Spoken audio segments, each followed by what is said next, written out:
Into building the prescriptions. Obviously, as we've stated earlier, there's one place that every prescription has to start, and that's really simple. That's calories. We've discussed there's a few ways to determine overall calories, but we're always going to ask that you err on using the daily energy expenditure equation. Now, in this book, obviously it's meant to educate you. So we talk about the Alan Aragon formula. It's a little bit old, but he's a big influence on both of us. He's a big influence on this industry, and it's kind of our tribute to him and really the amount of knowledge he's brought to the space. And then also there's a multiplier formula, which is extremely simple. It's great to have kind of in your head, use on the fly. You meet Mrs. Jones on the street. She gives you, hey, I'm eating 1,400 calories. You do quick calculations in your head, and all of a sudden you have some data you can give her, which makes you look pretty good. So before we get to that, to the formula, when are you not going to use the formula?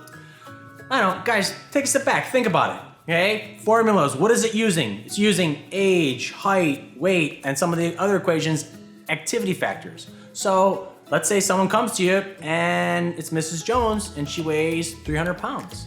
Can you really use an accurate formula for Mrs. Jones when she's that big? Probably not. Probably not, okay? So we're gonna use target body weight. Of course. Right. So when somebody's overweight, super overweight, or obese, we're probably gonna use target body weight.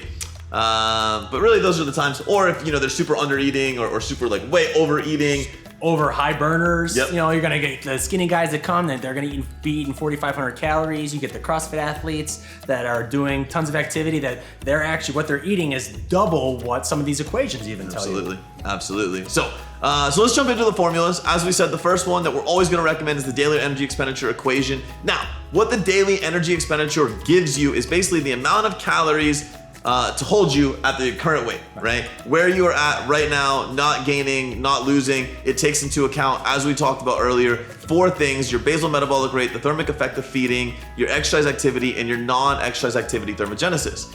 As we said earlier, those things are extremely difficult to quantify. There's no accurate way of knowing what the thermic effect of feeding is. There's very minimal accurate ways of knowing your steps or your neat and your exercise activity. And so instead of that, what we do is we find your BMR, which there is quantifiable ways to do. We mentioned using the Harris-Benedict equation, the age, weight, height, Yep. So we use that, we find your basal metabolic rate, and then we multiply it times an intensity factor. And the intensity factor is gonna go anywhere from 1.2 to 1.9, 1.2 being super sedentary, 1.9 probably being like your CrossFit athlete, training multiple times per day, multiple times per week. Active jobs, being active during the day, working or high stress. Yeah, or high stress. Stress can also bring up the multiplier a little bit. Quick note, always err slightly on the high side. You want to have a definitive direction to go. So you're going to find your BMR times an intensity factor. That's going to give you daily energy expenditure. As we said, that's maintenance. Really simple from there. You want to lose weight, create a deficit. So how do you create a deficit? Well, you either reduce calorie intake or you increase the output. Right.